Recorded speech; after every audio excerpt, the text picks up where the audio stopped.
Welcome, everyone. Hi. We're thrilled to welcome you to this event, Sex Robots and Artificial Intimacy, Threat or the Next Best Thing, and to the online platforms of both TUE and Studium Generale. This event is presented by the Eindhoven University of Technology and organized by the Center for Humans and Technology in cooperation with Studium Generale. I'm also happy that so many people from all over the country and all over the world have registered for this event, and that the event can be part of the annual Dutch Technology Week, which is hosting exciting online events throughout the week. If you have any questions or comments for our speakers throughout the event, you can use the chat function on YouTube or the comments section on Facebook, and we'll make sure to include as many questions as we can in our discussion today. I'm Lily Frank, and I'm an assistant professor in the Department of Industrial Engineering and Innovation Science in the Philosophy and Ethics group here at TUE. Our university is now celebrating its 65th birthday, and we aim to produce socially engaged researchers and to train engineers to become thoughtful and ethical citizens who are driven by values as well as their scientific and technical curiosity. Next slide, please. As I said, the event is specifically hosted by the Center for Humans and Technology, which aims to foster and enhance high-quality, multidisciplinary scientific research at the intersection of humans and technology, and to translate fundamental research insights into viable applications, services, and policies. We aim to pursue three goals: to enhance technological developments by taking the human perspective into account in collaboration with the technological fields, to realize further synergy between humans and technology-related disciplines and foster human-centered and value-centered approaches to design, and to open up new opportunities for research funding with partners in the Brainport area and beyond. Next slide. So please follow us on Twitter and check out our website for future events. Next slide. This specific event focuses on intimacy, which includes much more than sex. Intimacy includes emotions like love, care, activities like affection and touch, shared experiences, and relationships like friendship, companionship, pleasurable connections with other human beings. Human infants, for example, do not develop properly without sufficient touch. And many psychologists have characterized solitary confinement for prisoners as a form of torture, just to give some examples of how important intimacy is. Next slide. Specifically, this event focuses on the connection between technology and intimacy. This is a subject which has garnered increasing academic and popular attention over the past 10 years, as suggested by the plethora of recent and forthcoming books on the topic shown here. Next slide. Technology is increasingly playing a role in some of the most personal and meaningful activities in our lives, mediating relationships, friendships, sexual relationships, and even love. What I'm trying to say is that this event is not just about high-tech vibrators, although that might be part of it. Intimate technologies have the potential to disrupt and transform how we relate to one another and how we think about ourselves in profound ways. My research, as well as others at TUE, and certainly the research of the speakers tonight, aims to critically interrogate the ethical and psychological impacts of these technologies, investigating their potential for improving human flourishing or hindering it. Next slide. Our two speakers tonight, I will just introduce in the next two slides. So Dr. Kate Devlin is a British computer scientist specializing in artificial intelligence and human-computer interaction, best known for her work on human sexuality and robotics.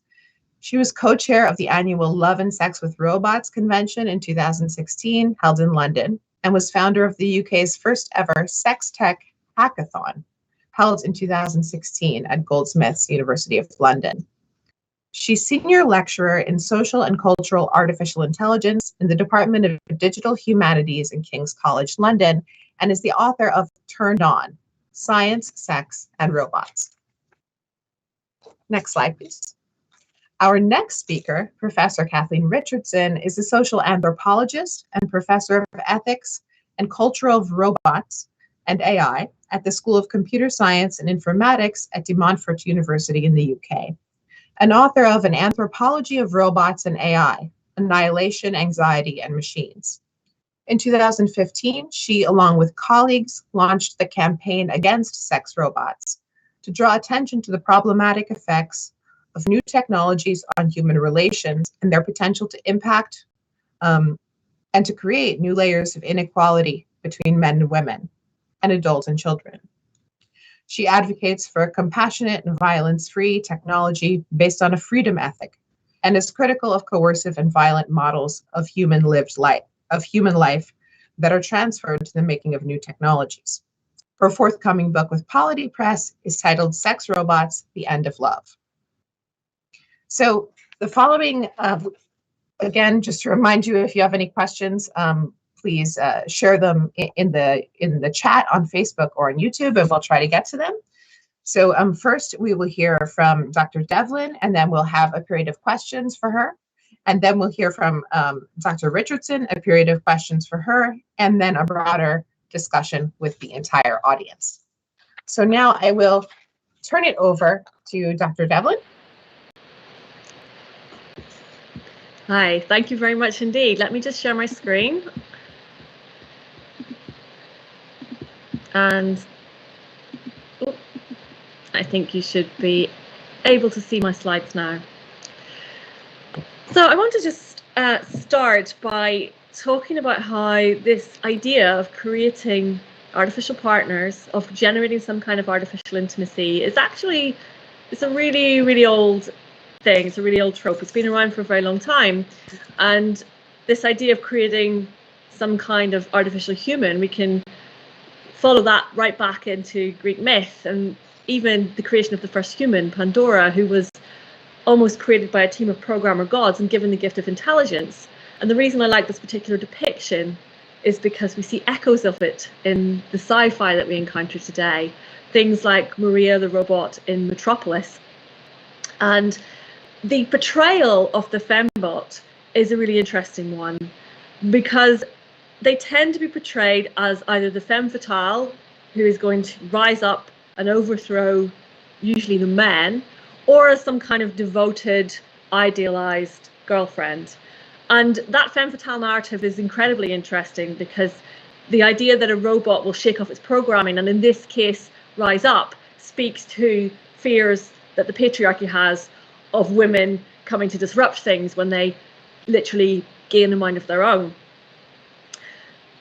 So this is a very interesting thing to study and to look at. And then in the past few years, there have been companies, just a handful worldwide, that say that they are creating sex robots.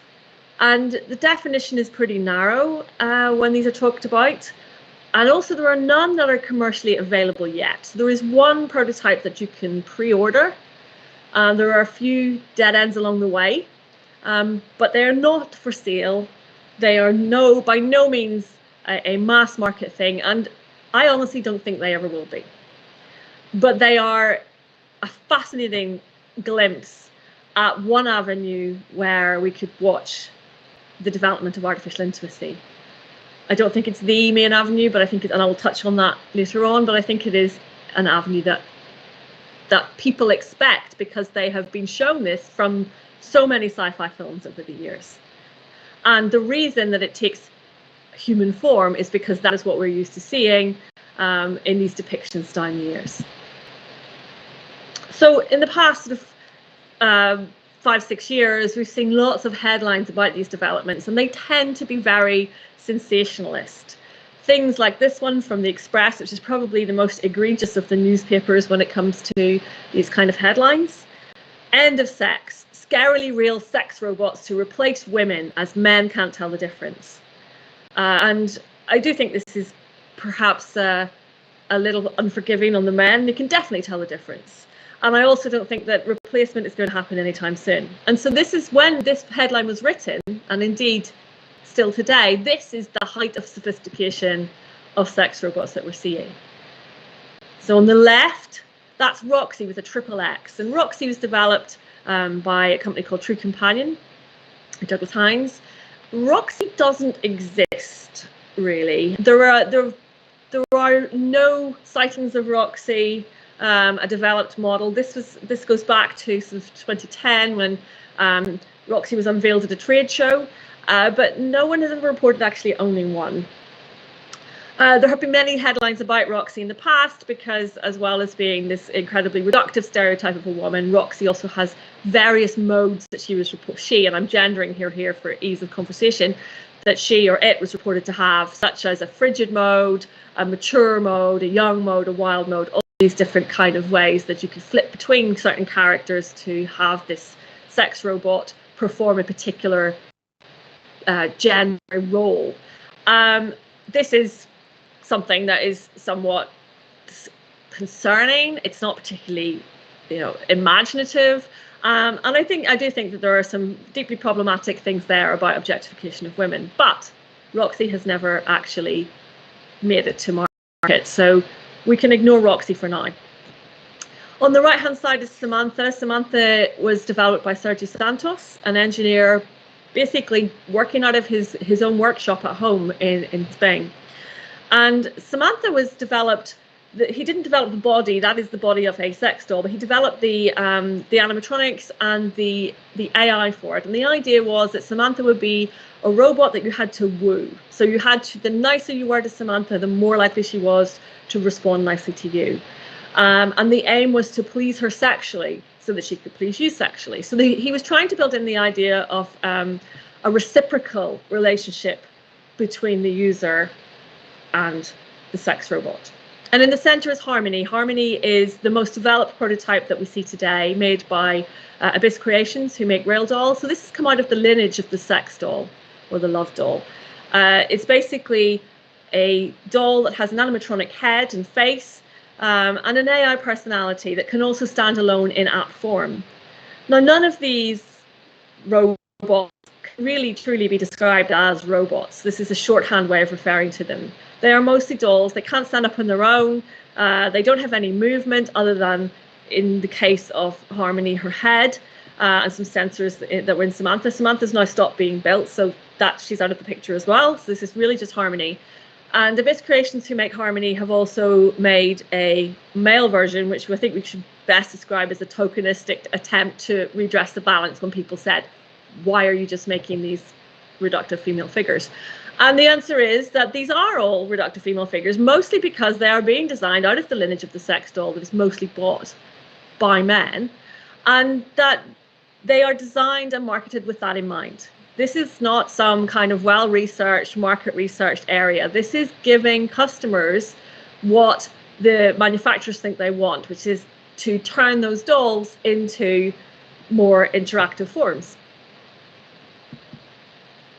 This is just some photographs of Harmony, so you can see that she has the servos and the wires that form her brain, as it were. But she can be controlled via a tablet, which has an interface on it that allows for interaction. And the machine learning, it's a conversational AI. It's a chatbot. It's actually it's reasonably good for holding a conversation. This is a lot of craftsmanship that goes into these dolls. And so they are expensive.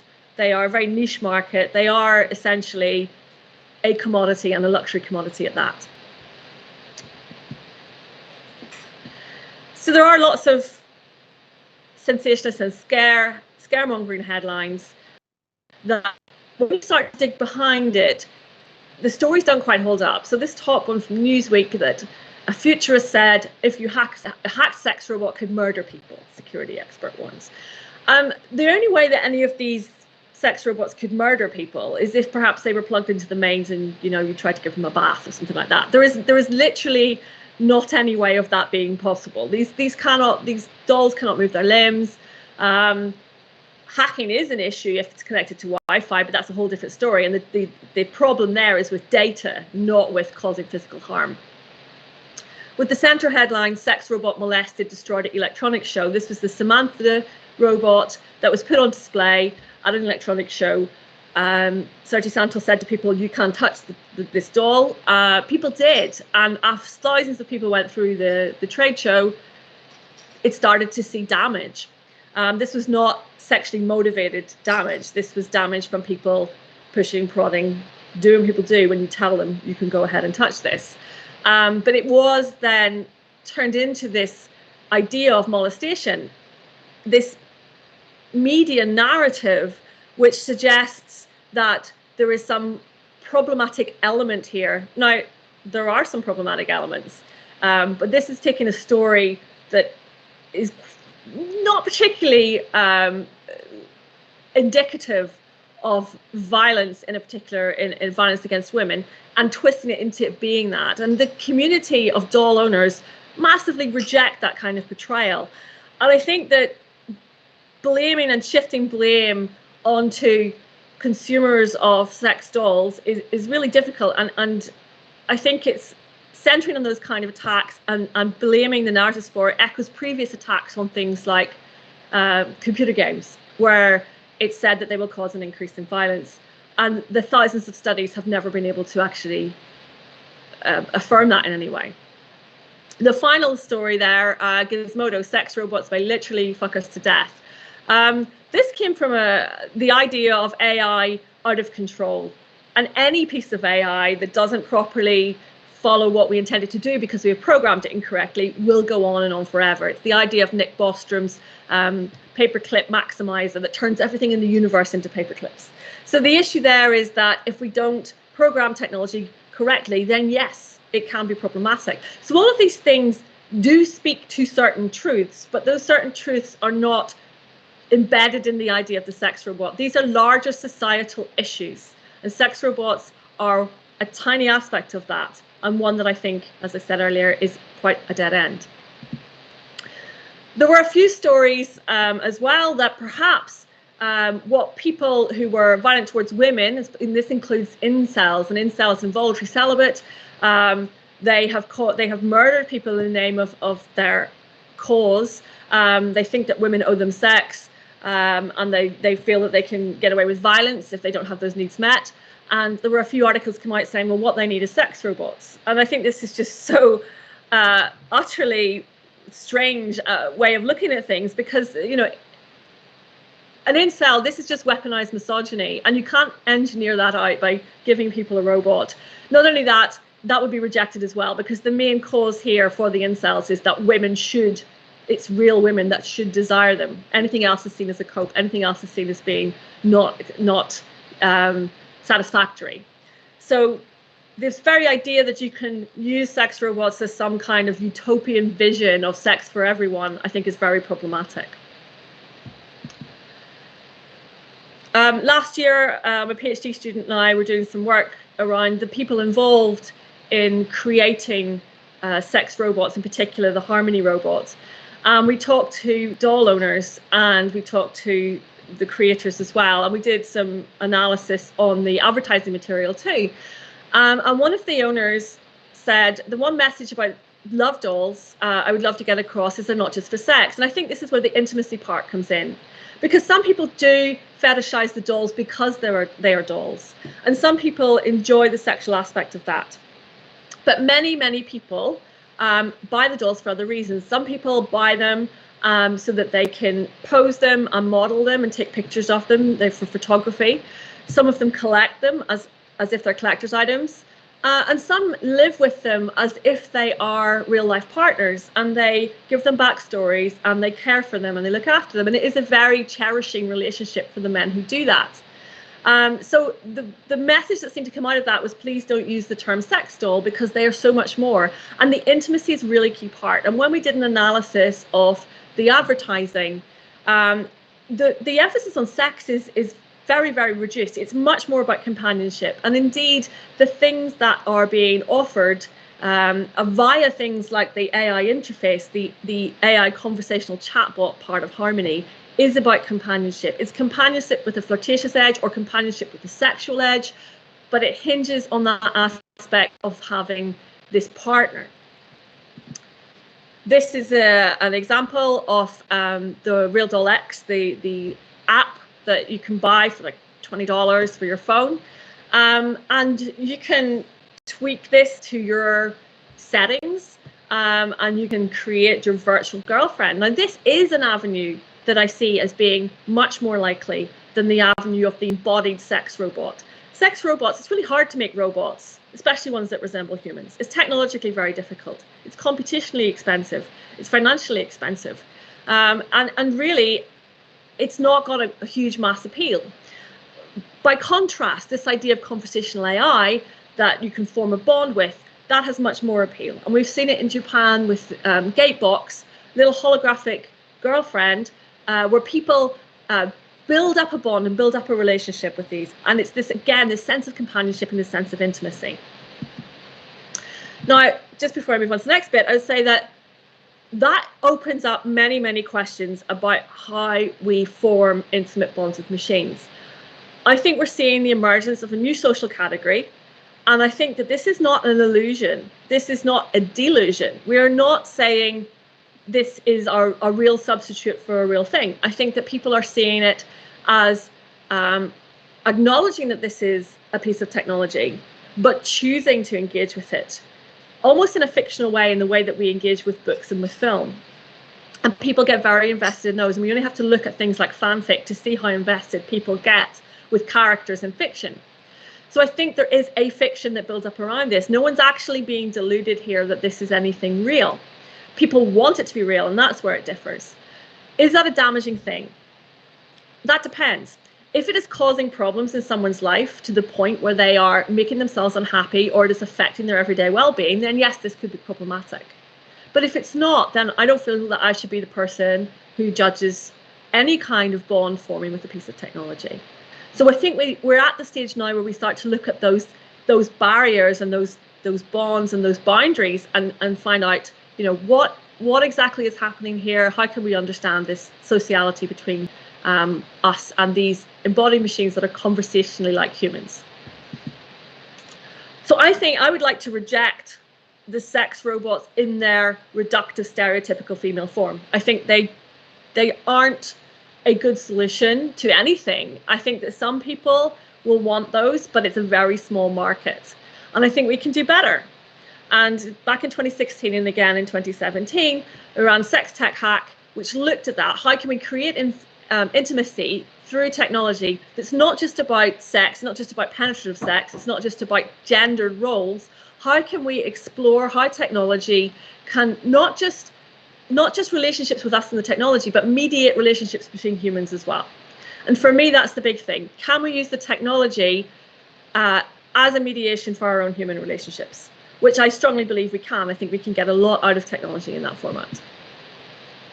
And we saw some amazing examples. We saw people creating all kinds of things that will hug you, things that will alert you to what your partner is doing, things that can be controlled by someone else, things that are more like your stereotypical sex toys, like vibrators, like artificial vaginas. So there's a really broad mix, and there's a lot of really good ideas out there. And I think when we start looking down that avenue instead, because if we consider how we've been in the pandemic, the one thing that a lot of people have wanted to do is just hug someone over the internet. And if I could make a machine that would hug people over the internet, it would be wonderful. I would really love that. So intimacy doesn't have to take the form of a Barbie doll-esque robot that talks dirty to you. And I think that we will limit ourselves massively by sticking to that route, and that we should shake things up, and that we should form new narratives about what these things look like. Thank you very much.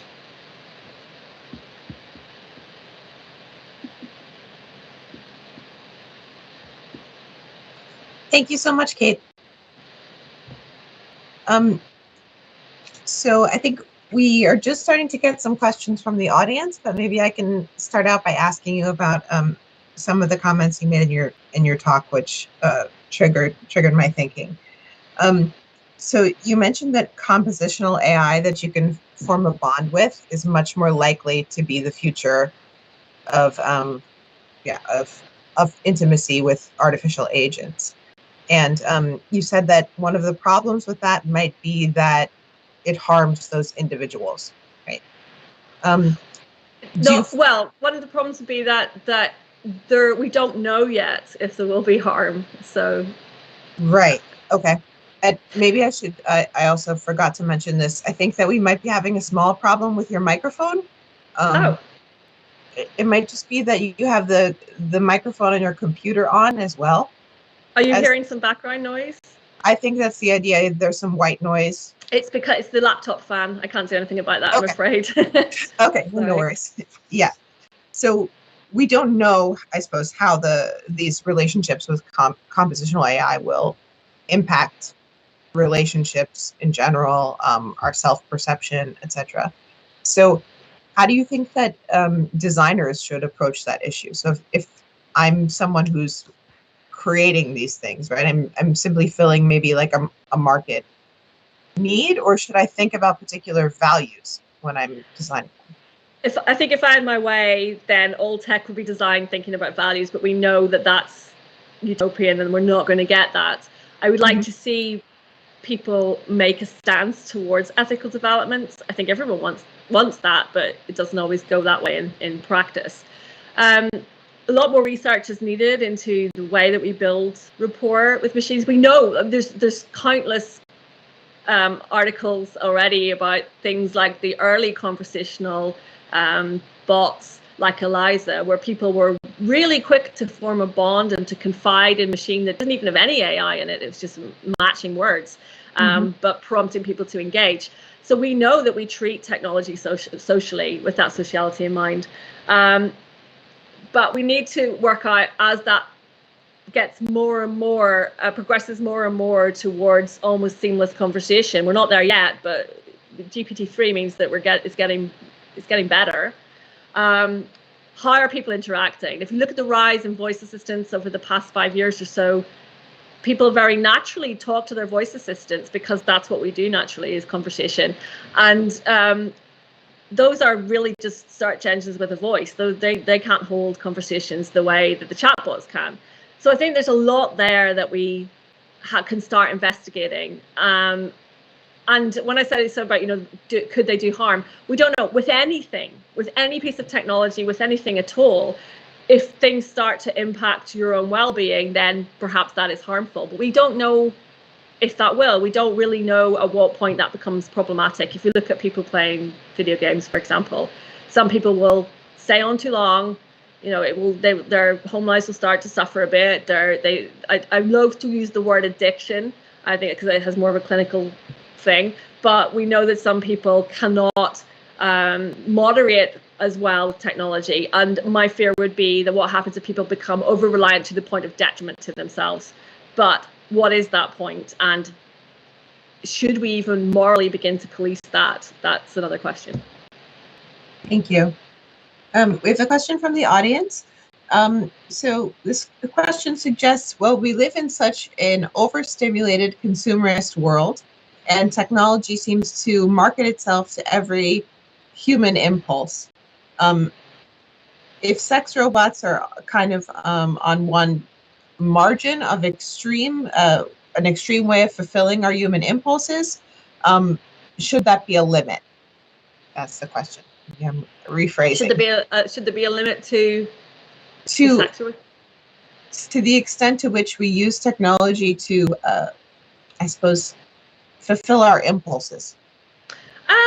So again, it's about where does harm come in, and you can position yourself along that continuum, at various points. And I'm of the belief that people can choose to have these interactions if they want to, and I don't feel that I should be judging someone for their whatever they want to indulge their impulses, provided it's not harming anyone else and it's not harming themselves. So I think to say, if this is a question about regulation, I think that's a really difficult thing. Regulation as it stands is really difficult in tech. The technology moves far too fast. So I don't think we can make regulations around specific items of technology, specific things of technology. We can make it around the harms that they cause, perhaps, But to say that because the minute you make a law about a specific piece of technology, that law is outdated. And I'm much more inclined to be evidence-based for this and say, wait until we have in-depth studies before we start trying to regulate. That's clear. Thank you. So let's just virtually thank Dr. Devlin. And now I would like to turn the floor over to Professor Richardson. Thank you very much for that introduction. And I'm going to share my screen, and you might hear a cat in the background that wants to be let out, but they're going to have to sit through the rest of our event. Right, can you see this screen here? Yep. Okay, good. So first of all, I've got a disclaimer here. This presentation has pornographic images. So if you feel that you'll be offended by these pornographic images or any of the content related to pornography, you might want to leave now. Certainly if there are children around, you don't really want them to be present. And the images I've used, I've not doctored any of the images or the stories. I presented them to you as I found them. So for anyone who'd like to opt out, now is your chance. Okay, for those who are staying. So thank you very much for this invitation to participate in this event. Thank you to Lily, who invited me. And I think Lily and I share very different viewpoints, but I really appreciate that Lily extended this invitation to me in the spirit of dialogue and debate, and also to Mark in the background, who helped with all the arrangements, and Mark too, of course. And I also want to say it's really great to be part of Dutch Technology Week, because I really love the Netherlands. I've spent a lot of time in Tilburg, and I've been to the University of Leiden for 3 weeks during my undergraduate degree. So it's one of my favorite countries, and so it's really great to be here and participate in this event. Right, well, let's get to it. So I'm going to have a very different tack to what you've heard there. So let's just look at this: sex, robots, and artificial intimacy, a threat or the next best thing.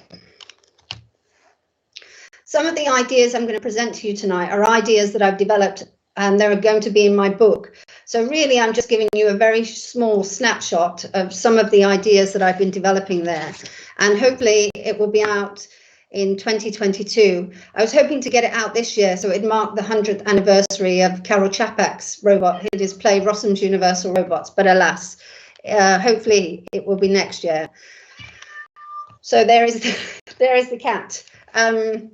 Right, so what I found really interesting about this event was the image that accompanied it. And I want people to view this image very seriously, because this is going to be the first point of call for many people who are going to sign up and participate. And what it features is a woman hanging out with a sex doll, wearing similar clothes. For some reason, the doll's got its hand in the bag. I mean, how did that happen? So everything about it has been staged, like there's 2 beers. I'm thinking, is this really intimacy? What's going on? It's like, have I entered another dimension?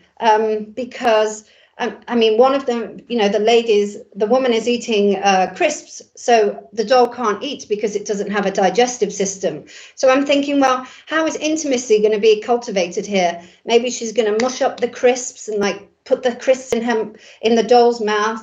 And then I'm thinking, well, as it doesn't have a digestive system, then the crisps are just going to sit there at the back of the plastic rubber throat. And, if you're not too careful, it's going to start rotting after a while. So it's like, what's going on here? What's this propaganda about intimacy that's being presented in this image?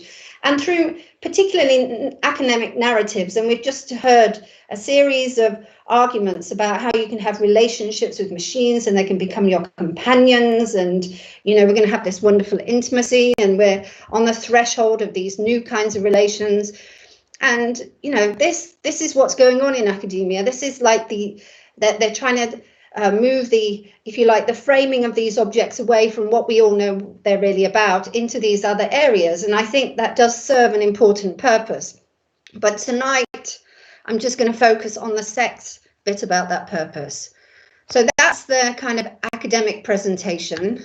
And this is actually what you find when you, this is the production and the consumption of these objects. They're in the form of girls, of infants even, of women. They're highly pornographic. They are in pornography. There's a branch of pornography, you know, they're like prostituted women. You can go and visit and use one in a brothel. So this is actually what's happening at the level of production and consumption. And this fantastic idea that we've just seen about sharing a beer and a packet of crisps with a plastic doll is quite extreme, really, when you think about it. So what's going on here? Now, in my book, I do a critical analysis of many terms, but the term that I'm going to do a critical analysis on tonight, which I think is important for this debate, is the idea of a sex robot. And like radical feminists, we often find, not only radical feminists, but anthropologists, Marxists, often find that they inherit terms in the culture that they're in. So they have to do a critical study on the terms. Is the term accurate? And if you think about it, we kind of inherited a term sex robot from David Levy and people like him. It's hardly, it shouldn't be a term that we're actually taking forward. And I hope I can persuade you in the audience or maybe viewers of this video later on to stop using this term. And there's no love, there's no sex, and there's no relationship with a robot, but there's definitely no sex. So why is there no sex? It doesn't have a sex body, it's not capable of reproduction, sensuousness, doesn't have consciousness, cannot participate in intimacy, it's not capable of participating in any sexual activity, there's no relationality and no capacity for love. All these aspects are absent. It's an object. That's actually all that it is.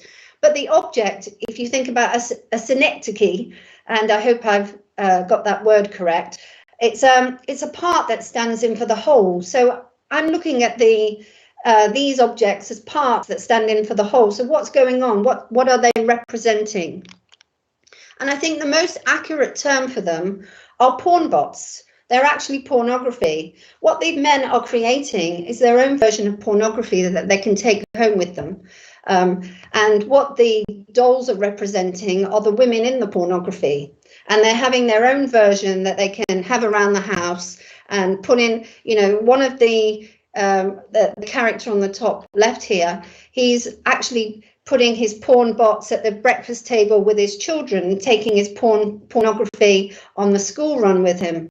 So, and you know, the thing about pornography, especially if you can start scripting, you know, the pornography can become even more elaborated because you can start scripting it in particular kind of ways. You can start putting words inside the pornography and then you can echo those words back to you. So you can get a more richer, fuller experience from the pornography. And of course, you know, when we look at the children, the representations, okay, these are mimicking children, infants, normally girls. These are porn dolls and porn bots. Now, interestingly, with the girls is in the ones that look like children is that, you know, the advocates of porn bots can't say all the things, you know, that they say of the adult ones, that they should have more body types or colors. The ones of children, they actually have to frame it in another language. They have to couch it in a therapeutic language on the one hand and a kind of fictional language on the other. So the therapeutic language is profoundly important, and they have to present these kinds of objects as therapeutic. But they're actually pornography. What they're doing is they're giving the men who, because of legality, actually, because of like conventions we have and legal rules that prohibit adult relations with children, they're giving men an approximate version of abuse. And it's framed, the problems with the therapeutic language is that when anything's presented in robotics and AI, especially in therapeutic terms, then the funders become very interesting, and the claims about it that it could have some socially beneficial aspect become heightened and amplified. And I think we should be very concerned about this, because what these dolls are actually giving those men is an approximate version of child abuse. That's all that it's doing. There goes the Countessa. So what is porn? And I want you to stop thinking about porn dolls and porn robots as particularly porn bots, because people think like somehow they're kind of representations of us, that we are somehow making these objects that can resemble and mimic us as human beings, which is, porn bots are basically elaborated puppets. They always have been and they always will be. What they really are, and the connection to pornography, is best understood by going back to ancient Greek philosophy. So in ancient Greek society, you had men like philosophers like Aristotle that raped the slaves and raped children and raped the women in prostitution, and basically wanted those memories, if you like. A colleague of mine called them souvenirs. They wanted the souvenirs of those rapes. And so they painted these images on pots. They painted the images of those rapes. So in the direct and proximate relations of Greek men with those other human beings in that society, and you've got to remember, their voices were the ones that were amplified. It wasn't the slaves or the pawns or the children that had their voice inflected in that culture. It was the master's voice being inflected over and over again. So what they are, the porn bot allows this approximated version, like a souvenir of abuse, and an opportunity to have a version of the pornography that they can make use of. And what I've noticed as well is that many journalists are interviewing these men who have porn dolls, and they're not asking them about their pornography use, as if they're all like stroking their hair and bathing them, at bedtime. Even just asking the question, are you using these alongside pornography, is an oversight on the vast majority of people who seem to have done any research on this topic. But that's a question that we need to ask and need to be answered, because they are pornography. And by all accounts, the men who have disclosed how they use porn bots and porn dolls, they are using them alongside other pornographic forms, even visiting prostituted people.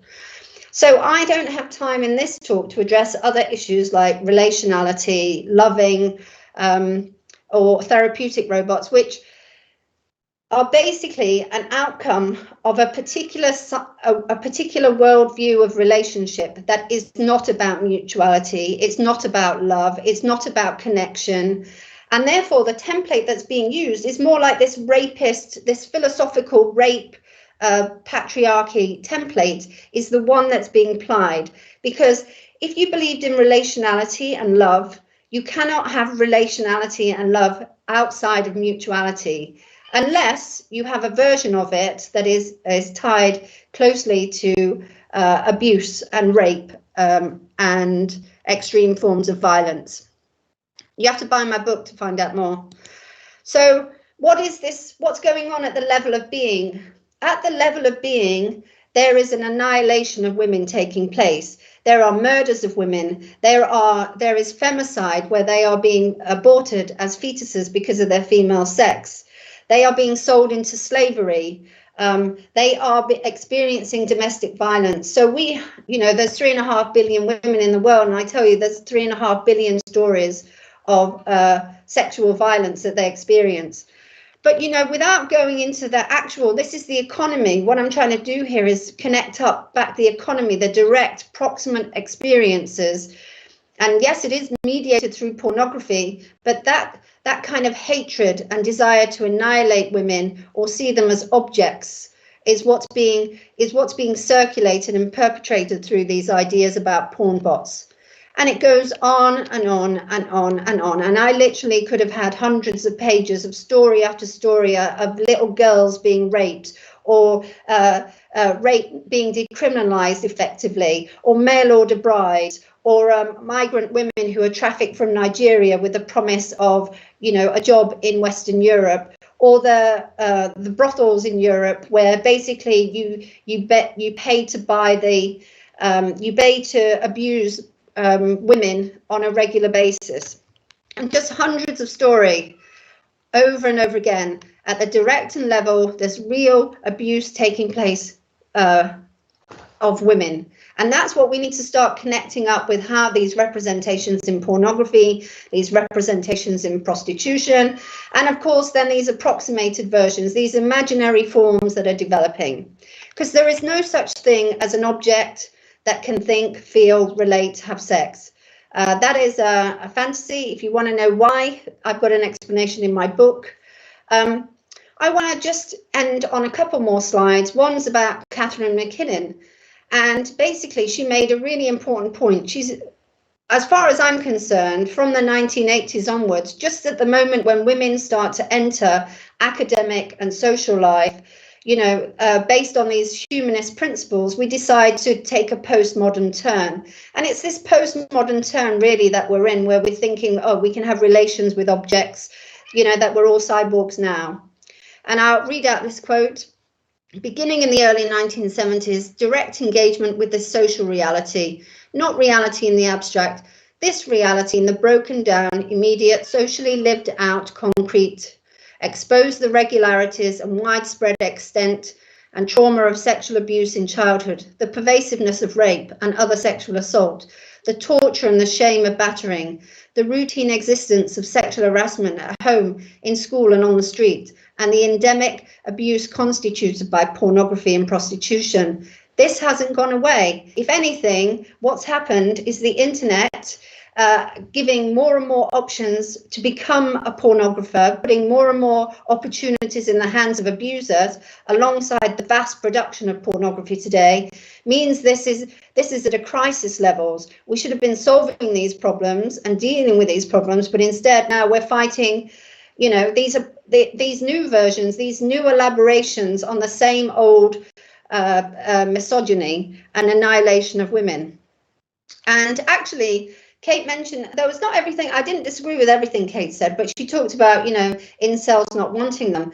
There's a vast, that, you know, there is a population of men in China now who are calling on the arguments that they should be given these porn dolls because actually in their country they murdered, I think it's 43 million missing females. So you've got vast proportion. In Japan, the same is happening. In America, there is a growing cultural movement where men are not having relations, and they're actually calling for the annihilation of women, not for the abolition of pornography, I may add. They still want pornography. They still want a sex industry, but alongside that, you know, they want these objects. They want them to be more of their world. So this idea that there's some liberating foundation to them is very problematic. So my politics, my political academic action here, my politics is a response to Aristotle's politics. Stop using the term sex in relation to them. They're porn bots, porn dolls, child abuse porn bots. But that doesn't mean that if you start calling them intimacy bots or companion bots, that they're those things. They're neither those things either, because they are not capable of mutuality. And if you don't have basically an idea of mutuality, then all you're doing is you're articulating this the kind of patriarchal slavers point of view, the kind of rape point of view. I think mainstream academics are captured by this rape industry and promoting it more widely. It needs critical academics to speak up and be countered. And I wonder to what extent the advocates of these porn bots are actually users of pornography. So what they're actually doing, they're users of it. They're not disclosing actually they're users of it. And then they're promoting these pornographic worldviews more widely. And you know, if I ever did a survey of academics, that would be a very interesting thing to find out. So, you know, I think it's the same if you have judges who are viewing pornography, extreme BDSM pornography, and then one of their victims in the court is someone who was caused death by choking. Are we really to assume that that judge in that situation can be objective, can have sympathy or empathy for the woman? And I think there's lots of issues like that. We certainly find these patterns where people in positions of power are also the ones accessing the pornography, the child abuse imagery, or visiting the prostituted women or men for that matter. And anyway, more of this is in my book. And just one last thing. So in light of this new information, we've actually changed the name of the campaign against sex robots, and it's now the campaign against porn robots. That's because we have to refocus this attention away from this idea that these are anything other than pornography. They're mimicking the pornography on the pots that the slavers used after their souvenirs of the rapes that they carried out on the slaves and their wives and the children in that society. And on that note, I will leave it there. Thank you. Thank you very much, Kathleen. A very stimulating talk. I kept wondering if that was your cat meowing or my cat meowing. She's on the table now, but so she wants to come in, out, in, out. So first I wanted to mention the photograph that you brought up, which we used to promote the event, which is by this photographer, this artist, Hanneke Wetzer, who I think very much intended to raise the kinds of questions that you're raising. So she lived with this doll for a year during lockdown. And she's written some reflections on what it was like to have this kind of artificial intimacy with this object. I thought it was very interesting how you brought that into the discussion. So we have quite a lot of questions from the audience from you, maybe a couple of minutes.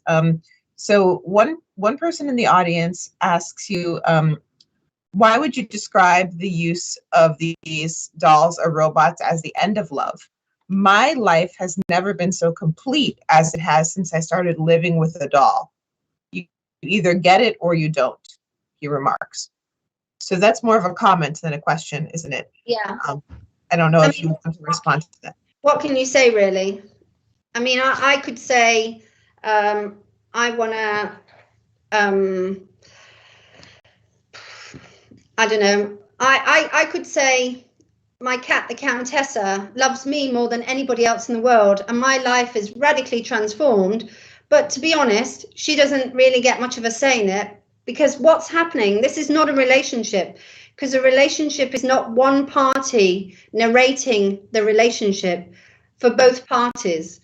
A relationship involves opportunities of mutuality, participation, reflection, rejection even. And so when someone has more power, and you have incredible amount of power over an object, because, well, the object can't disagree with you, then actually all you're doing is you're narrating your own point of view. That's all you can narrate. So I wouldn't call that a relationship. And in fact, I think that's a very disturbing idea of a relationship, because that is the relationship. That is the kind of thinking. I'm not saying what you're doing with your doll is this, but that's the kind of thinking that underpins rape, abuse, domestic violence, that egocentric point of view. Thank you. So another person asks, let's see. So they're specifically asking about child pornography and child porn dolls. So they say clearly there's illegality involved in child pornography, but where is the crime? I suppose we could also extrapolate, where is the moral wrongdoing in what you describe as child porn dolls? Well, I think, thank you for your questions, by the way. What I tried to demonstrate was actually, even if you have a picture on a pot, it's not just fantasy, right? The picture on the pot actually represented what was going on at the level of experience in that society. Those men were going into brothels, and they were raping the prostitutes, they were raping the children, and then they were featuring those rapes on pots, and they were presenting it, passing it off as sex, right? So the fact that we've got child abuse porn bots, and, well, porn dolls, not porn bots, tells us that at the direct proximate level of experience, there is real abuse of children taking place, right? So the ideal situation, some people want to have the kind of direct proximate experience of abuse, but in the absence of that, then actually these approximated versions will do. But they are they are approximated versions of real abuse, which is why everyone who's found with a child abuse porn doll also has abuse imagery, because all they're part of their repertoire of pornography. And that's why that's why it's so important that it's framed as a fantasy, a split-off world where, it's got no relation to the kind of material, economic, social conditions in which people live. It's very important that the establishment, if you like, perpetuate that idea. So that's why they talk about virtuality as being outside and disconnected from social relations. It's not. It's actually an approximated version of those direct social relations and abuses that take place. So basically, you're just giving a paedophile some pornography when you give him a porn doll of a child. That's what you're doing. And it's disturbing that then that's presented as potentially therapeutic. So I think to stay on schedule, thank you for your answers. I think to stay on schedule, we will now shift to a discussion that includes both Kate and Kathleen, if that's okay with everyone. And we certainly have a lot of questions from the audience. So maybe we could start, I think, in a few places, perhaps Kathleen directly disagreed with some of the things that you said, Kate. So would you like to respond to any of her comments, or should I just start in with questions from the audience for you both? No, I'm happy with questions. That's fine. Okay, great. So this would be a question for both of you. If you'd see any potential therapeutic uses for, let's say, sex bots, porn bots, depending on how we want to characterize them. Since there are some sex therapists and clinical psychologists who seem to recommend using them in clinical practice. I think that sex tech in general has the potential to have therapeutic uses. And in fact, there are sex tech companies here in the UK who have created sex toys that can be used therapeutically. There was one company that created what they call a vibrator for someone with spinal cord injuries. And that meant that someone was able to achieve orgasm where normally they would not have been able to. So I think that speaks to the physiological side of it. And perhaps, I mean, I'm not a sex therapist, so I don't know if that is a thing that would be useful. But if sex therapists think that it would be useful, then perhaps there is indeed a place for that kind of thing. But certainly sex tech more broadly can be used in a therapeutic way. Yeah, thank you. And do you see a big distinction between so like something like a vibrator or whatever it might be, and something that's meant to reflect the overall image of a human being? Well, yeah. So the initially with sex toys, they began as genital replicas, and that's why we see, going back thousands of years, we see the use of things like dildos, for example, and they take a phallic form. And over the years, most recently in the past sort of 20, 30 years, those have started to become abstracted. And there's a number of reasons for this. One of them was that in Japan, where these some of the sex toys, like the rabbit vibrator, originated, there was an obscenity law that said that people couldn't create genital replicas. So they started to abstract them into more amorphous design, some things that went away from looking exactly like human body parts. And so now we have this wonderful array of very, very different ornaments, almost in some cases, sex toys that don't necessarily resemble any part of a human's anatomy. And then by contrast, you have things like the current prototype of a sex robot. And yeah, I think there is a difference there. And I think that there's definitely, this is one of the reasons why I think we should move away from that. I don't think it's a particularly useful thing to have that whole human form. Does it have a particular relevance, that human form? Yes, I think there is definitely a sense of engaging with a person when it's in that form, of building that rapport more easily, because we know that any machine where we have some degree of animism in it, it's more likely for us to treat it socially. So I think that there is that element to it there. But again, I think that this is something we can move away from.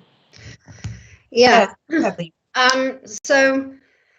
can I just say on animism, things don't need to have any form at all. They don't even need to move. I mean, as an anthropologist, there's animistic beliefs for mountains which don't move. So actually, animism, I think the ancestry of artificial intelligence and robotics is a fusion between slavery and mysticism about slavery. But again, I don't want to start going into other subjects in the book.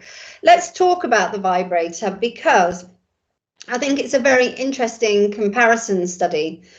So the vibrator was invented by men who came up with this bogus idea that women had hysteria, because that's a myth. That's a complete myth. No, let me finish. And because in that society, the fact that women were depressed and they were not interested in sleeping with the men wasn't something that they wanted to basically acknowledge, right? So they wanted to create a system of ideas in order to basically deflect the attention away from an awful patriarchal culture in which women lived and were depressed. Quite naturally, living under patriarchy can be very depressing at times. So they pathologized it. They created a system of ideas and pathologized what the women were actually experiencing. Now, in that, they came up with this bogus solution to it, which is stimulating the clitoris in order to produce an orgasm. So there's lots of ideas that went into the vibrator, but actually the vibrator is none of those things, right? The vibrator is merely simulates the mechanism, if you like, of rubbing the clitoris. That's all it does. There's no agency. It doesn't have any grand philosophy. It's not an object that can determine relations in society. All it's doing is basically mimicking that experience. And as human beings, we want to create objects to maybe mimic experiences. But the porn doll and the porn bot is something else. What that's actually mimicking is this a very annihilating idea of the female human being. And that is what's being reproduced and circulated through these objects. And that, you know, why, if men wanted to have a stimulating sex aid, they could create a small device and put it on their penis that was shaped, you know, it had a kind of covering shape so they can insert it into it. Why did it have to come with a fully three-dimensional, fully fledged form with apps included that you can download, you know, that you can choose the body side, that you can choose the hair color to put on these dolls, the breast size, etc. This is an elaboration of something else. Okay, I think they have also created those devices, though I believe. The vibrator was not designed to cure hysteria. That is that's a common misconception. Kate, there's absolutely no evidence for that, and in fact, there's been 2 recent debunkings of that. Yes, I've read them too. Thanks, Kate. Yes, okay, exactly. So you'll know that there's no evidence. No. I think you should go back and read some of your psychology of the period, because at the time there was a very dominant idea that women who express psychological, if you like, disorders, their reasonings was tied to their sexual dysfunction and their female sex. Yes, and I think if you go back in time, you will find this, and it's rooted in Freudian psychology and 19th century sexology. Read some good radical feminists might be good. If you read Dr. Granville's patent about the invention of the electro vibrator, you'll see that there's absolutely no mention of that whatsoever. This was something that the as if he's going to say that. I mean, you know, have you ever read a patent? They're not going to say, right, this patent is developed for this. It's like it has 3 dimensions. It's shaped like a cube. I mean, that's what happens in patents. Anyway, he marketed it as a commercial commodity. So he did. Vibrators never had any medicalized importance, and they are demedicalized today. So people can reinvent them and repurpose them as objects. There's nothing in the object that makes it anything other than an object that vibrates, that you rub on your genitals. Yeah, I don't think anyone has said that there is. I think we're stuck on the same side here. I'm also saying that it's just a body part shaped thing that you can rub on your genitals. Absolutely. It's different from the idea. You're excluding the history of the kind of analysis of women's subordination, whereas I'm including it. No, and I'm telling you that has been debunked, this idea of the You're telling me what, from one study? So, I think you should go and read. Anyway, we're going to agree. I'm not going to agree, because I think there's plenty of evidence that look at the psychological sciences and the role of hysteria in basically psychologizing women's behavior under patriarchy. So even if we set the history aside, I think the question would still have significance about whether there's a special moral category of evaluation or a special lens through which we should look at full-on body, person-shaped things versus devices that are meant to stimulate the genitals in a particular way. We could put those in two different buckets. But it's not person, is it? It's not person, it's woman. It's women and girls. It's not person, it's not men and boys, it's women and girls. 99.9% of these objects are women, mimicking women and girls, because that's what's going on. Women and girls are being raped. Women and girls are being tortured. Women and girls are being abused. Women and girls are being, image-based revenge uploaded into pornography sites. It's happening to women and girls, and that's why they're produced in the way they are. So I think that we should take another question from the audience. There's clearly some differences on the relationship between gender-based violence and the use of these technologies, I think, between our two speakers and their understanding of the correlation and the relationship between these two sets of phenomena. I think that's fairly clear. So this is a slightly broader question. So someone asks, on an ethical level, to what extent does the gendering of companionship in technology change or impact social dynamics? And they say, I'm thinking about the so-called smart wives and female gendered home assistive technologies. So yeah, considering the ethics of those dynamics. I think it's a very problematic area, and we know that all of the voice assistants started off with female voices as default, and those were we see this happening a lot with the female voice seen as a subservient thing and the male voice seen as an authoritative thing when it comes to technology. And I do think that's incredibly problematic. And now there's a few of those have introduced the ability to have a range of different voices and accents that you can give to your voice assistant. But again, this is something that did not have to be this way. It is that way. It reflects the bias that's in Silicon Valley. It reflects the bias that's in society. But we can shake that up and we can change that narrative, and we can make technology that doesn't follow that pattern. Even something as simple, someone once suggested in a talk I gave about this, said, why not have the voice assistant respond with just a completely different voice every time? Why not? I mean, you could have anyone's voice responding then. Shake it up. It doesn't have to be the same voice every time. It doesn't have to be in that gendered pattern. But yes, it is very gendered, and it's reflective of the problem in Silicon Valley. So you think it's an issue about who's making the tech primarily? Absolutely. It's more systemic than that, but that's a key part of it, definitely. There's also a racial component there, I think, as well. Yeah. Did you want to respond to that question, Kathleen? I do think, the thing about the objects, because the designers have one idea about the object, and, the reality is the designers may have an idea, but it may not be accurate. So there's a lot of inaccuracy presented. So male designers can have an idea that women are subordinate, right? And or lack humanity, or can be ushered in, if you like. These devices can be generalized because people accept them more if they feel like they're harmless. And I've got a good analogy with when I started my field work, and even today, when you go to robotics labs, you find that all the robots look like children. And I remember one of the early professors telling me why they were designing their robots in their labs to look like children, because they wanted them to do work, right? So actually they were creating mimicking children to do child labor.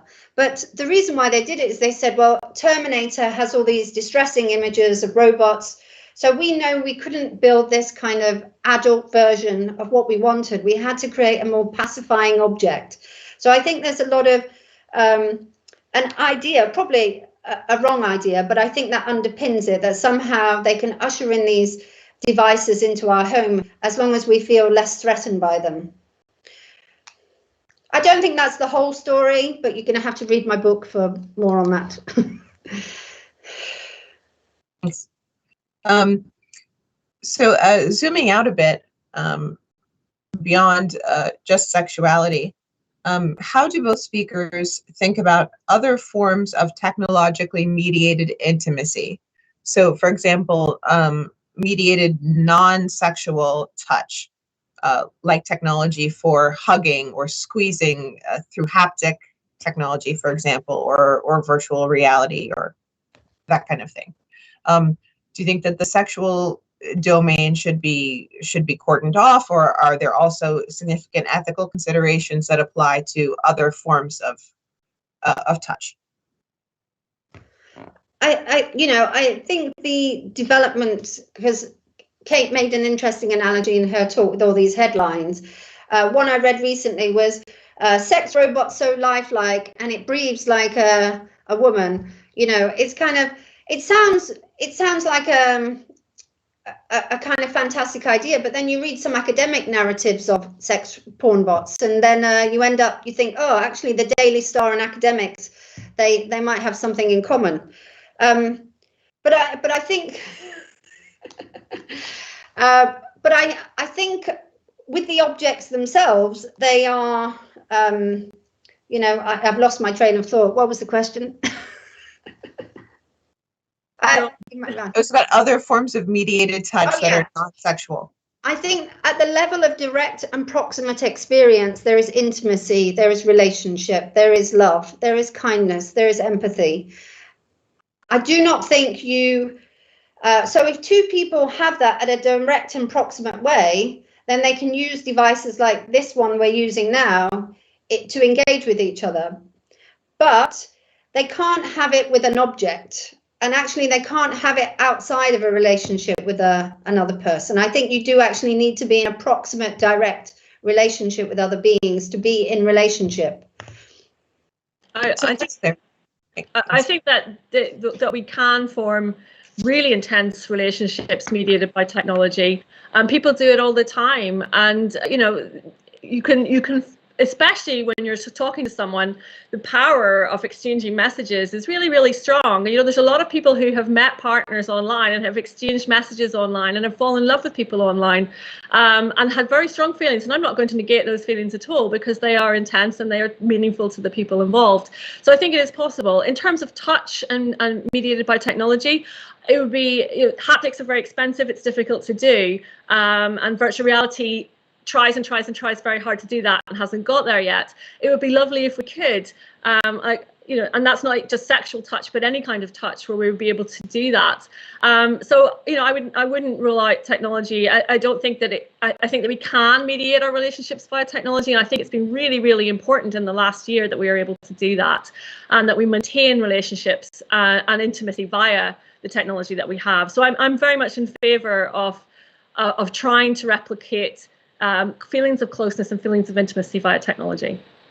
Yeah, I think some of this idea that people are meeting online is widely exaggerated. I mean, something like Tinder is more like, a casual sex app, and there was a dating app, a marriage dating app, and I can't remember the story behind it, but they disclosed who the users were, and it turned out that 90% of the users were male users, but they'd been marketing the app to the male users as having this unlimited supply of female participants. So I think there's a lot of delusion. I think we have to be very critical of what we think is going on in these digital sex tech areas and industries. I mean, I'm not sure that, as I said, dating app is necessarily what I was talking about. I think that dating apps do play a role in bringing people together to meet up, whether that's for a hookup or it's for a dating or it's for a relationship. But more broadly, the amount of people who have formed strong bonds via communities online, if we look at how intense that can be, I don't think we can rule that out as being something that isn't significant, because many of us have formed intense friendships with people online that spill into real life subsequently. If they spill into real life, Kate, I don't have a problem.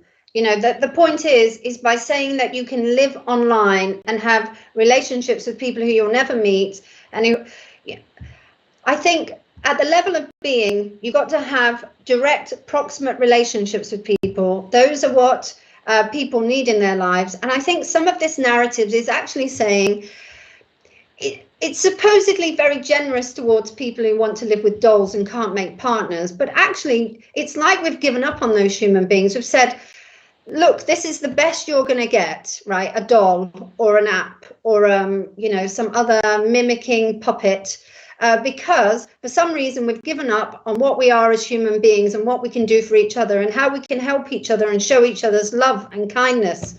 And, you know, this is what I think we could be doing more of, rather than investing all our resources into these mimicking artificial technologies. So just to clarify, because to some extent it seems like you were talking past each other a bit. So I thought that Kate was talking about technology mediating to human beings who want to connect, but say they live on other sides of the world or something like that.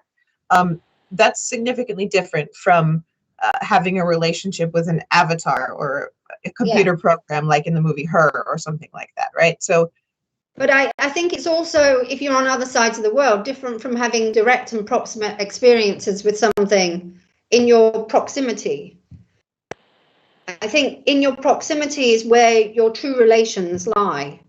So I disagree with that. I don't think that proximity is necessarily the factor there. I know there are people that I know online who've supported me through major life changes that I will never meet in person because they live in a whole different continent, yet would always be there for them in the middle of the night to talk to if they needed me. And I think that, you know, that's something I would do for my friends in real life too. So I don't see that being an actual board, like some kind of block to having that intimacy and closeness. Yeah, I mean, I think it's like, if you like, the dissolution of intimacy, what is being described here, because if you look at some sociological accounts of this, you know, like Bauham Liquid Life, the kind of strong bonds that people would have, where they would be in proximate relations, they would spend time together, they would share ideas, they would help each other out in a crisis, they would form associations to create unions or other kinds of entities.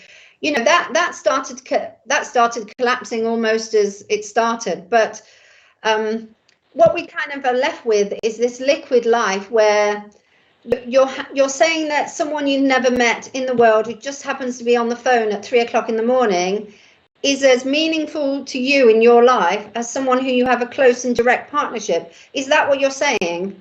Yes, yes. Right. Okay.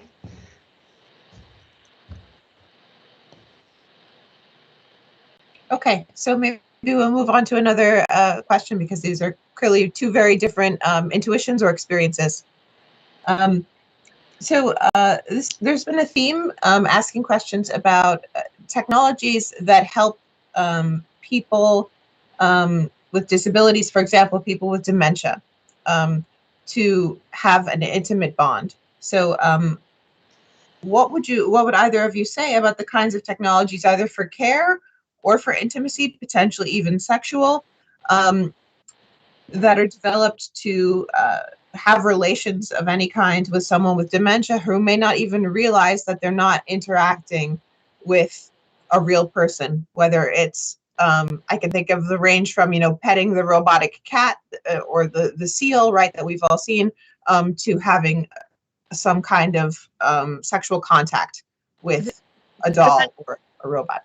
Dementia is a really tricky and difficult case, and one where I don't think that you know, if there's a chance that someone is going to be taken into to the point of delusion, I don't think that's a good thing. I don't think we should ever be at the point of delusion with this technology, and this is being really well researched. I know that Noel and Amanda Sharkey have written at length about this, about robots and working with patients with dementia.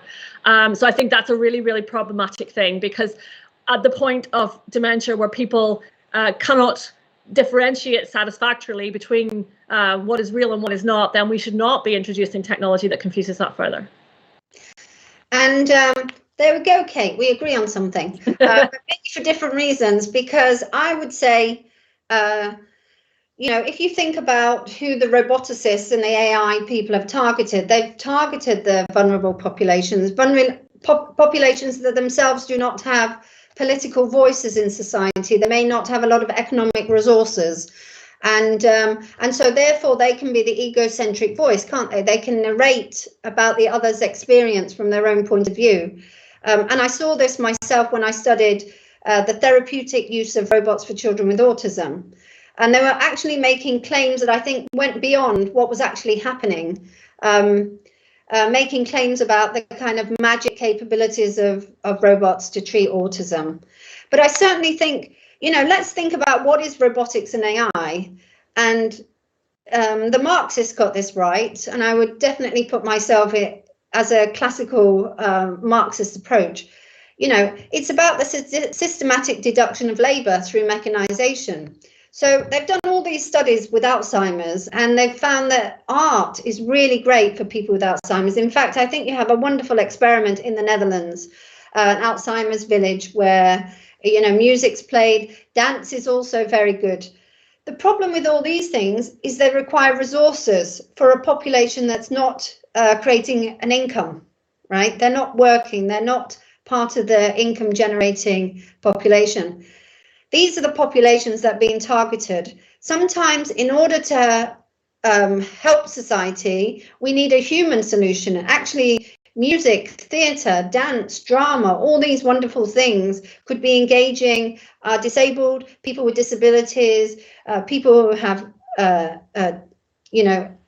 cognitive decline over time. These could be solutions, but they're not the solutions that are being identified and chosen in a capitalist society that wants to continually reduce labour, especially in areas where there's no profit to be made. So you would see the use of something like a care robot as fitting into that same pattern as a way of eliminating humans and giving it the problem to technology because it's a cheaper way of handling it, basically. Well, yeah, and I don't think there's any such thing as a care robot. Care is only something you can give and receive at approximate level. I mean, you can have it echoed like Kate was talking about earlier. I mean, I have relationships, if you like, with people I've never met in person, but I hope to meet them in person one day. So it is possible, but are they the same relationships as someone in your own life? That's slightly different. But yes, I think that I read a really interesting proposal the other day about developing some robots, and it was all about how these robots were going to change the economy. But what I found really interesting is there was no mention of the economy that they were actually going to change. What there was it seemed like an army of middle managers in robotics and AI who would,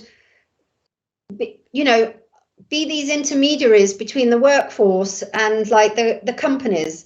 And ultimately, it's about reducing labor on the one hand, but creating it in other areas, in these like professional, I mean, the industry of professional ethicists of robotics and AI. I mean, I guess we're all a part of it in a way.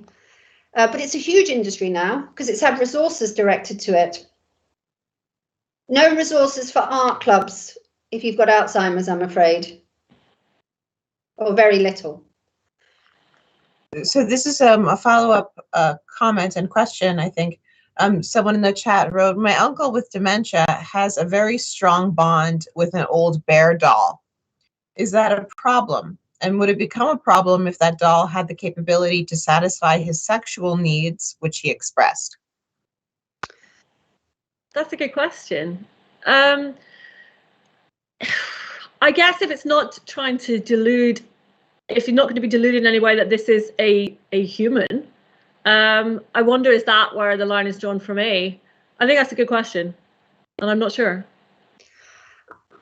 I think if your uncle wants to rub the bear on his genitals, the bear's not going to be harmed and you're not likely to be harmed. However, if you start thinking the bear can come to life and be your friend, then I think maybe you should probably go and join a social club. But this is someone with dementia, right? So perhaps he's... I think as well, I mean, these kind of questions, I wonder who asked that question, whether it was designed to be deliberately provocative. At the end of the day, a person has needs, they're very complex, and it's kind of like, I'm not an incel, so I don't believe that there should be forced sex, that women owe men sex, and nor do I think that it's the only activity that's meaningful to us as human beings. There are other forms of contact and care and touch that you can receive in other kinds of ways, but everything kind of gets reduced to sex in our culture because it's dominated by a patriarchal worldview, a capitalist economy of patriarchy and subordination. Thank you. Well, we have a couple of questions that are very popular in the chat, which maybe are going to be contentious again. But so someone asked about the correlation between abuse and rape and the use of porn dolls. Is there actually any evidence for this correlation? Moreover, is there evidence of causation? No, not in my research. Okay. And Kathleen, did you want to respond? Well, I want you to think about the pots in ancient Greece again, right? Were those pots just a split off imaginary world, or were they actually representing what those men did in that society? Were they actually copying reproductions of the actual activity that was taking place? And we know from the vast amounts of pornography that exist in our world, and particularly even around the child abuse porn dolls, we know that nearly every case of someone found with a child abuse porn doll, and I would say 100% of the cases, but you can never be sure 100% of the time, are found with abuse imagery of children, real live children. We're talking about infants in category A being raped and tortured, animals being tortured and raped. So this is not a hypothetical thing. We're finding people with these objects. People who don't tend to want to rape children don't tend to want to have anatomically correct porn dolls of children, right? It's not something that they want. So the objects that are kind of, it's a bit like the porn on the pots. The objects that are distributed or developed they reflect back, don't they, the worldview, the kind of pornographic worldview that started to dominate our world. But you're talking about a very niche part of this with the childlike sex dolls, which is illegal, and which nobody wants to see. But the question was more broadly about sex dolls, was it? It was about rape and child dolls. Yeah. Oh, child dolls, was it? Okay. Yeah. So maybe we have so many more questions, but we only have time for one more. And I think it's a nice broad one. So for both of you, is intimacy in the eye of the beholder? In other words, what counts as evidence for having an experience of intimacy or intimacy existing between, of course, could be between two people, but here obviously we're also talking about between a person and an object. What counts as sufficient evidence? In my mind, yes, intimacy is in the eye of the beholder. If someone tells me that they feel as if they are in an intimate relationship with something or someone, then who am I to disregard those feelings? It is entirely in the eye of the beholder, in my opinion. I think you can have feelings inside yourself and thoughts inside yourself, but when they're in regard to a relationship, then there is another party. So there is another. In fact, we don't exist outside another. So we tend to look at things like love and sex from an adult point of view, but certainly love. But let's end on love because it's really important. I know it's one of Lily's top topics here. Lily's written about the symposium where basically men have, if you know historically what symposiums were, they were like the slavers who would rape a few slaves and then they would have this big conversation afterwards. And in that book, there's no mention, for example, of mother love. There's no mention of this kind of attachment to a mother figure. And when we're born, we come into the world with extraordinary vulnerability. We can't meet our own needs. We can't feed ourselves. We can't clothe ourselves.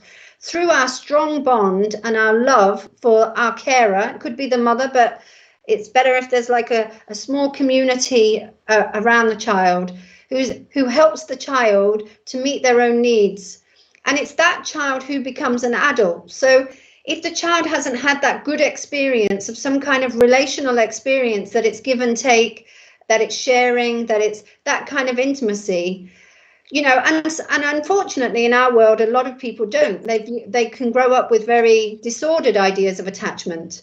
And in those situations, you know, sometimes the kind of ideas you might have an adult might actually be harmful to other people. There's one thing, unrequited love, if it's something you feel internally and you don't express. It's another thing if you're constantly contacting the person who you think you love and they're not responding to you. So I think everything is depending on the people involved. And once again, nobody can have a relationship with an object. It's not possible. It's not participating in anything. That's an egocentric, annihilating worldview, which I don't want to live in that world. And unfortunately, that's the world we are living in. Thank you. And I think we need to stop there. We're out of time. So I want to thank you both so much, Dr. Devlin and Professor Richardson, and thank you to our audience and to the organizers. I want to remind everyone that Studium Generale has an event this week on cyborgs as part of the Dutch Technology Week. So check out their website.